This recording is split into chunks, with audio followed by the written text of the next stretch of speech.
the living room. Now, Barry, this week, Yep. you and your DIY expertise were invited home by a couple in need. Yeah, I was bumped into Scotty and Amelia. They were staring blankly at some garden sheds. I suggested we go back to their house. We did. I saw they needed some garden beds as well.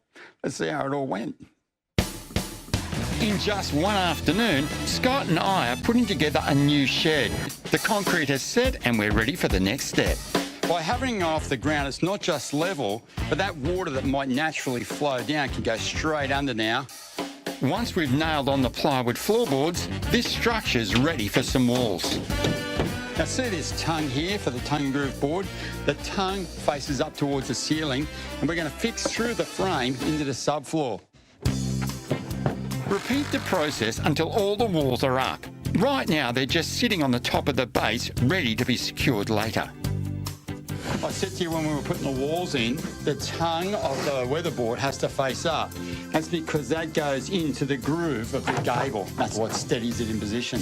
This shed is really taking shape. Scott and I had better get the roof on.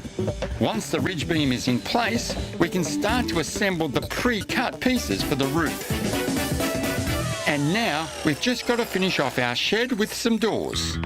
Okay, Scotty, now you can see the doors at the top are out of line. We've got to get it all flush. And that's why we didn't screw the walls to the base. Now we can adjust it and screw it off so it's all perfect. All it takes are a few minor taps to align everything.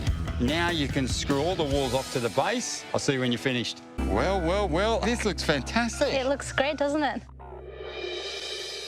Dylan gave you a couple of good tips. Yeah, it was surprisingly easier than I thought it was. I didn't know sheds could look so fantastic. It's hard to stop looking at it. It looks so good. Everything's so neatly organised now. We can actually access all of our equipment. Everything's kept up off the ground and away from the moisture. And it's like an extra room for the house. This is the happiest I've ever seen him, probably as happy as the day we actually got married. Really?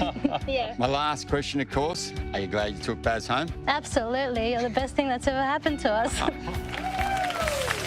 Barry, that was great. You really put a twinkle in Scott's eye. Ah, yes, there it was.